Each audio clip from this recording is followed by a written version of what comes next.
एक बार फिर से स्वागत है आप सभी का मेरे चैनल हिंदी भाषा अध्ययन पर। और आज की वीडियो में हम पढ़ने वाले हैं शब्द भेद किसके। और शब्द भेद जो है वो अलग अलग तरह के होते हैं। तो आज जो है हम पढ़ने वाले हैं उत्पत्ति, स्रोत या इतिहास के आधार पर। यानी कि ये सेम है, स्रोत के आधार पर भी कहते हैं इन्हें, उत्पत्ति या इतिहास इनके आधार पर हम कहते हैं। और इनके आधार पर जो शब्द होते हैं वो 5 तरह के होते हैं। 5 तरह के, जिसमें सबसे पहले आता है तत्सम, तद्भव, देशज, विदेशज और संकर शब्द। तो सबसे पहले हम पढ़ेंगे आज तत्सम शब्द। तत्सम शब्द कौन से शब्द हैं? तत् जमा सम, मतलब मूल भाषा के शब्द। हमारी मूल भाषा कौन सी है? सबसे पहले जो हमारी भाषा है, कौन सी भाषा है और कौन सी भाषा से जो बाकी सारी भाषाएं जन्मी हैं? मूल भाषा है संस्कृत, और संस्कृत से ही जो है बाकी भाषाओं का जन्म हुआ है। तो मूल भाषा संस्कृत, जो संस्कृत के शब्द हिंदी में जिस रूप में वो संस्कृत में थे उसी रूप में उन्हें हिंदी में लिया गया, उन्हें हम कहते हैं तत्सम शब्द। यानी कि एज इट इज जो संस्कृत में प्रयोग होते थे उन्हें हम हिंदी में भी प्रयोग करने लगे, वो तत्सम शब्द होते हैं। अब इन तत्सम शब्दों की जो है कुछ पहचान होती है, क्योंकि हमें बड़ा मुश्किल हो जाता है, हम अपनी भाषा में इनको एज इट इज अपना चुके हैं, लेकिन जब पेपर में आता है कि बताइए कि तत्सम है, तद्भव है, तो उस समय हमें बहुत परेशानी हो जाती है। तो उसको समझने के लिए कुछ नियम है या कुछ ऐसी पहचान है जिसे आप देखकर समझकर जो है तत्सम और तद्भव शब्दों में अंतर कर सकते हैं। तो पहला जो सबसे पहले आता है वो आता है अनुस्वार। अनुस्वार यानी कि बिंदी, बिंदी लगी हुई जहां पर, वो कौन से तत्सम शब्द होते हैं? वो होते हैं तत्सम शब्द। जैसे कि उदाहरण मैंने लिखा है यहाँ पर दंड। दंड में देखिए बिंदी लगी हुई, अगर मैं यहाँ पर ये शब्द लिख दूं दंड, तो इसमें जो ऊपर अनुस्वार लगा है वो अनुस्वार क्या बता रहा है कि ये क्या है? ये तत्सम शब्द है। अगली पहचान होती है हलंत। हलंत मतलब शब्द के नीचे वाला एक छोटा सा, ऐसे आपने बहुत बार हलंत का प्रयोग किया होगा। हम संस्कृत भी जो है अपनी कम से कम 6 to 8 क्लास तक तो बहुत हम सभी जो है संस्कृत पढ़ते हैं, क्योंकि इंडिया का सिस्टम जो है वो कुछ इस तरह का है। तो हलंत जो है वो हलंत वाले जितने भी शब्द होते हैं वो किस में आते हैं? वो तत्सम शब्दों में आते हैं। जैसे कि उदाहरण है गद्य, पद्य। जैसे कि अगर मैं यहाँ पे लिख दूं कि पद्य, ये आप देख रहे हो, ये जो हलंत जो लगता है ये हमें पहचान बताता है कि जो ये हलंत है वो कौन सा शब्द है? वो तत्सम शब्द है। अगला है हमारा संयुक्त व्यंजन। जो भी शब्द संयुक्त व्यंजनों से बने हुए होते हैं उन्हें हम क्या कहते हैं? वो कौन से शब्द होते हैं? वो तत्सम शब्द होते हैं। देखिए हिंदी में 4 संयुक्त व्यंजन हैं। 4 कौन कौन से हैं? एक तो है श, क्षत्रिय वाला श, ज्ञ, ज्ञानी वाला ज्ञ, और एक है तर, और दूसरा है श्र। अब देखिए ये किन शब्दों से मिलकर बने हैं? जो संयुक्त व्यंजन का मतलब क्या होता है? जहां पर 2 वर्ण मिलकर एक वर्ण बना है, 2 वर्ण मिलकर। वैसे तो जो है सारे व्यंजन जो है वो किन वर्णों से मिलकर बने? वो स्वर से मिलकर बने हैं, लेकिन जब स्वर ना मिलकर व्यंजन से व्यंजन ही मिले तो वो होते हैं संयुक्त व्यंजन या संयुक्त वर्ण। तो संयुक्त जो व्यंजन है हम यहाँ पे देखेंगे क और श के मेल से बनता है श, क्षत्रिय वाला श, और त और र के मेल से बनता है त्र, त्रिशूल वाला त्र, और उसके बाद ज और अणे खाली के मेल से बनता है ज्ञ, ज्ञानी वाला ज्ञ, और श और र के मेल से जो है वो बनता है श्र। ये जो है इस तरह से 4 संयुक्त व्यंजन है जो हिंदी में प्रयोग होते हैं, और इनसे जो भी शब्द बनेंगे वो कौन से शब्द होते हैं? वो होते हैं तत्सम शब्द। अब जैसे हम श से ही ले लें कि क्षत्रिय, त्रिशूल, ज्ञानी, तो ये जो सारे शब्द हैं वो कौन से शब्द हो गए? ये हो गए तत्सम शब्द। और इसके अलावा अगली जो पहचान है संस्कृत के कवि, जितने भी जो संस्कृत के कवि हैं, लेखक हैं, ग्रंथ हैं, जितने भी संस्कृत के हैं वो सब क्या हैं? वो तत्सम शब्द हैं। जैसे कि अगर मैं कालिदास कह लूँ, या फिर मैं जो है कालिदास का जो ग्रंथ है शकुंतला, अभिज्ञान शाकुंतलम, वो क्या है? वो भी संस्कृत का शब्द है।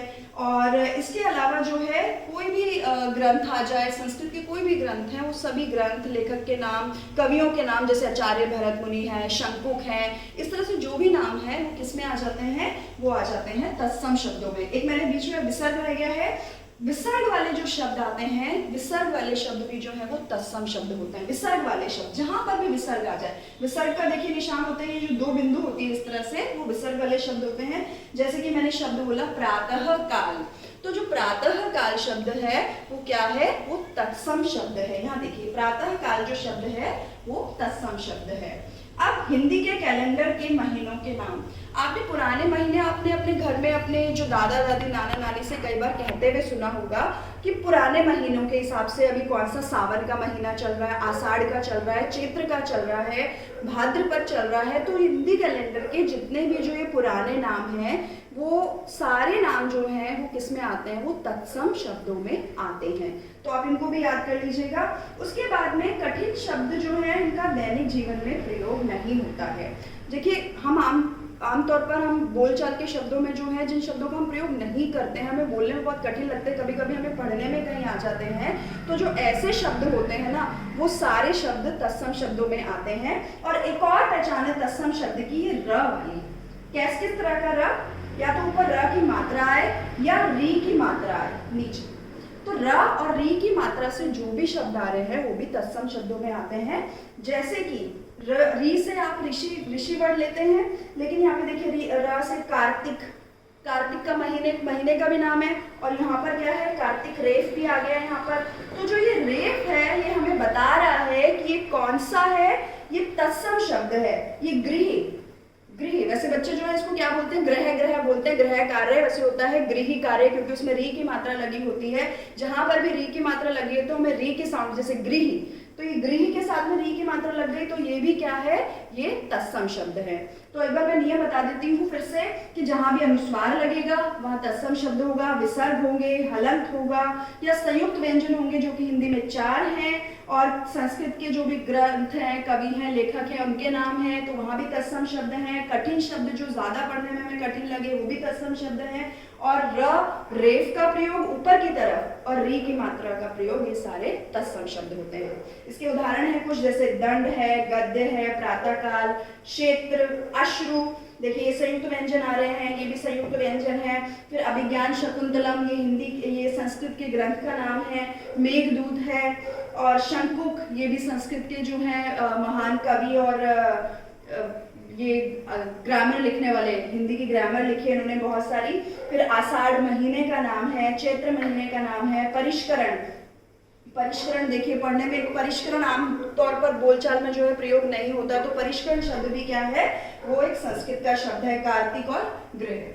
अगला जो है हमारा तद्भव शब्द है। तद्भव शब्द वे शब्द होते हैं जो थे तो संस्कृत के, लेकिन हमने उन्हें हिंदी में शामिल करने के लिए उनका थोड़ा सा रूप परिवर्तित कर दिया, उनको बदल दिया थोड़ा सा। जैसे कि अब इनकी पहचान भी होती है, जैसे अनुनासिक लगा हुआ है। अनुनासिक देखिए, अनुस्वार का मतलब होता है सिर्फ बिंदी और अनुनासिक का मतलब होता है चंद्र बिंदु। तो जहां पर भी चंद्र बिंदु वाले शब्द आते हैं वो क्या होते हैं, वो होते हैं तद्भव शब्द। फिर आते हैं द्वित्व व्यंजन। द्वित्व व्यंजन क्या होते हैं, जैसे एक ही व्यंजन, एक ही जो वर्ड है वो बार बार रिपीट हो जाए, एक ही शब्द, एक ही वर्ण बार बार रिपीट हो जाए। जैसे कि अगर मैं लिख दूं बच्चा, अगर मैंने लिख दिया बच्चा, तो देखिए च और च रिपीट हो गया, तो जो रिपीट वर्ड हो जाते हैं हम उन्हें कहते हैं द्वित्व व्यंजन, कि एक ही व्यंजन का लगातार 2 बार प्रयोग होना द्वित्व व्यंजन। अगला है हिंदी के जितने भी कवि हैं, लेखक हैं, पात्र हैं, हिंदी के बहुत सारे कवि हैं, सुमित्रानंदन पंत हैं, सुमित्रानंदन महादेवी वर्मा, जयशंकर प्रसाद और भी बहुत सारे कवि हैं। उन सभी कवियों के नाम, उनके जितने भी ग्रंथ हैं, महाभारत जैसे कोई भी ग्रंथ है, महाभारत है, रामायण है, जो भी हिंदी के ग्रंथ हैं, कवि हैं, लेखक हैं, उन सब के नाम जो है वो तद्भव शब्दों में आते हैं। और जिन शब्दों का प्रयोग हम जो है रोजमर्रा की लाइफ में करते हैं, अपने दैनिक जीवन में करते हैं। आप और हम जो है हिंदी भाषी क्षेत्र में रहते हैं और हम आपस में जो बातें करते हैं, जिन भी शब्दों का प्रयोग करते हैं रोजमर्रा की लाइफ में, वो कौन से शब्द हैं, वो हमारे तद्भव शब्द हैं। अब तद्भव शब्द में देखिए गांव, ये देखिए चंद्र बिंदु लगा हुआ है तो पता चल रहा है कि कौन सा शब्द है, हमारा तद्भव शब्द है। गवार, यहाँ भी देखिए चंद्र बिंदु लगा हुआ है। ऊंचा, ऊंट, इन सब में जो है चंद्र बिंदु लगा हुआ है, इसका मतलब ये कौन से शब्द हैं, ये सारे तद्भव शब्द हैं। फिर बच्चा देखिए द्वित्व व्यंजन। उल्लू, उल्लू में भी देखिए द्वित्व व्यंजन लगा हुआ है, ल की आवृत्ति हो रही है। महत्वपूर्ण, त 2 बार आ रहा है, तो ये भी कौन सा है, तद्भव शब्द है। सुमित्रानंदन पंत कवि का नाम है, दीवानों की हस्ती कविता का नाम है। फिर भारत की खोज एक किताब का नाम है। कोयल एक पक्षी का नाम है। घड़ा और आंख, ये देखिए चंद्र बिंदु आ गया है। ये सारे जो शब्द हैं वो क्या है, वो तद्भव शब्द हैं। तो थोड़ी सी आपको पहचान रखनी है, मुख्य पहचान तत्सम और तद्भव में। उसके बाद हमारे आते हैं देशज शब्द। देशज जो कि बिल्कुल हमारी आम बोलचाल के, जो हमारे देशज मतलब देश में ही जन्मे वो शब्द जो है, ये शब्द मिलकर बना है देश जमा ज, जिसका मतलब होता है देश में ही जन्मे। तो जो हमारी लोकल भाषा होती है ना, उन लोकल भाषा के शब्द जो है वो क्या कहलाते हैं, वो देशज शब्द कहलाते हैं। आप लोग भी अपने घरों में देखिए, बहुत सारे बच्चे ऐसे हैं कि जो स्कूल में आते हैं और उसी तरीके से उन्हीं शब्दों में बात करते हैं जैसे कि वो घर करते हैं और स्कूल में करते हैं। वही शब्द उसी तरह की भाषा का प्रयोग हो रहा होता है हिंदी में। और कुछ बच्चे होते हैं कि वही हिंदी में ही उनके परिवार में प्रयोग होती है, लेकिन वो हिंदी थोड़ी सी बदल कर प्रयोग हो रही होती है। तो जो उसका वो बदला हुआ रूप होता है वो होते हैं देशज शब्द। तो अब यहाँ पर देखिए देशज शब्दों के उदाहरण बहुत टिपिकल से वर्ड होते हैं। देखिए यहाँ पर उदाहरण है थैला, गड़बड़ घोटाला, पेट, पगड़ी, लोटा, टांग, ठेठ, कौड़ी, जूता, ठेस, खटखटाना, गड़गड़ाना, हिनहिनाना। अब देखिए हिनहिनाना शब्द, वैसे हिनहिनाना कौन करता है, घोड़ा करता है। देशज शब्दों में जितनी भी जो पशु पक्षियों कीड़े मकोड़ों की जो भी आवाजें हैं वो सब जो है देशज शब्दों में आती हैं। जितने भी पशु पक्षी हैं, क्योंकि हिंदी में जो भी हमने उनके वर्ड्स निकाले हैं वो सब हम देशज शब्दों में रखते हैं। तो हिनहिनाना, इस तरह से अलग अलग जो भी साउंड्स है सारे पक्षियों पशुओं की, वो किस में आ जाती है, वो सारे देशज शब्दों में आ जाती है। फिर है अंगोछा, ठर्रा, घोटाला, धड़ाम, ठक ठक, कुट कुट, जो इस तरह के जो सारे शब्द आ जाते हैं वो देशज शब्द आते हैं। इसके बाद है विदेशज शब्द। विदेशज शब्द मतलब विदेशी भाषाओं के शब्द जो विदेशों में जन्मे हैं लेकिन हमने उन्हें हिंदी में स्वीकार कर लिया। अब इसमें दो तरह के से हैं शब्द। एक तो वो जो शब्द हैं सीधे विदेशी भाषाओं के हैं, हमने अपनी हिंदी में शामिल कर लिए, और कुछ शब्द ऐसे हैं जो विदेशी भाषाओं के शब्द लेकिन उनका थोड़ा सा रूप परिवर्तित करके हमने हिंदी में उन्हें शामिल किया है। तो पहले देखिए हम उदाहरण देख लेते हैं। ऑर्डर, कंपनी, कैंप, क्रिकेट, इस तरह के शब्द कौन सी भाषा के हैं, ये अंग्रेजी भाषा के हैं। फिर है दिमाग, अरबी भाषा का, आईना फारसी भाषा का शब्द है, ये कालीन पुर्तगाली जो शब्द है। इस तरह से जो है ये बाल्टी, ये अलग अलग भाषाओं के जो शब्द हैं।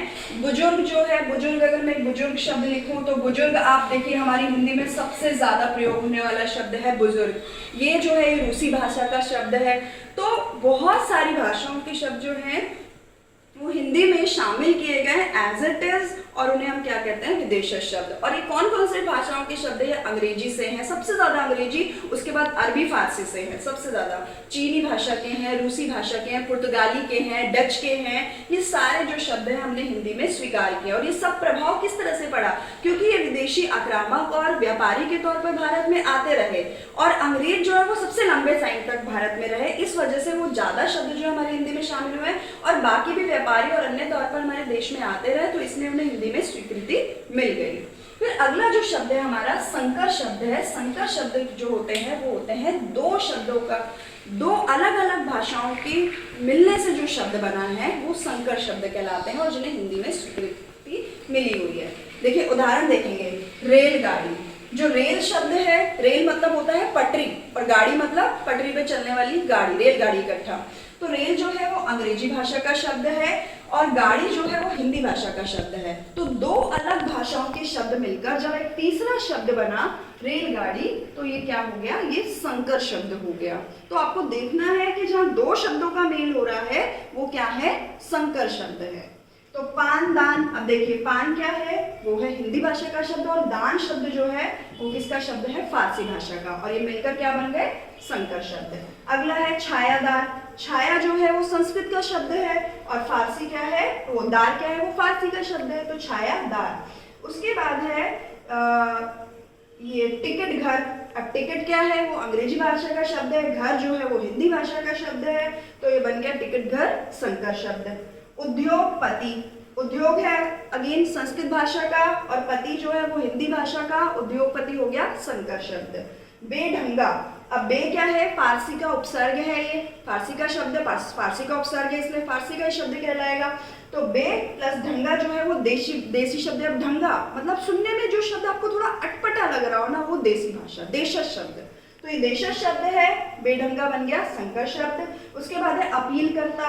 अपील जो है वो अंग्रेजी शब्द है, और कर्ता जो है वो संस्कृत शब्द है, तो अपील करता संकर शब्द। उसके बाद है वर्षगांठ। अब वर्षगांठ जो है, वर्षगांठ जिसमें वर्ष जो है वो संस्कृत का शब्द है और घाट जो है वो क्या है, हिंदी का शब्द है, तो वर्षगांठ हो गया। इसके बाद है बस अड्डा, बस और अड्डा, बस अड्डा। इसके बाद ये हो गया है हमारा बस जमा अड्डा, ये हो गया अंग्रेजी का शब्द और ये हो गया हमारा देशज भाषा का शब्द, वो बस अड्डा हो गया। अब है इसके बाद मैंने एक और छोड़ दिया है, एक विदेशी शब्द में आता है जो कि हिंदी में रूप बदल कर आए हैं। ऑफिसर का हो गया अफसर, लैंटर्न का हो गया लालटेन, हॉस्पिटल का हो गया अस्पताल, कैप्टन का हो गया कप्तान, ट्रेजेडी का हो गया त्रासदी, अकेडमी का हो गया अकादमी। तो इस तरह से जो रूप बदल कर आए हैं हिंदी में वो विदेशी शब्द आते हैं। मुझे उम्मीद है कि आपको मेरी वीडियो जो है वो पसंद आई होगी। मेरी वीडियो पसंद आए तो उसे लाइक करें और चैनल को सब्सक्राइब जरूर करें और बेल आइकन जरूर दबाएं ताकि आपको जो भी मेरी वीडियोस आ रही है उसकी नोटिफिकेशन मिलती रहे। धन्यवाद।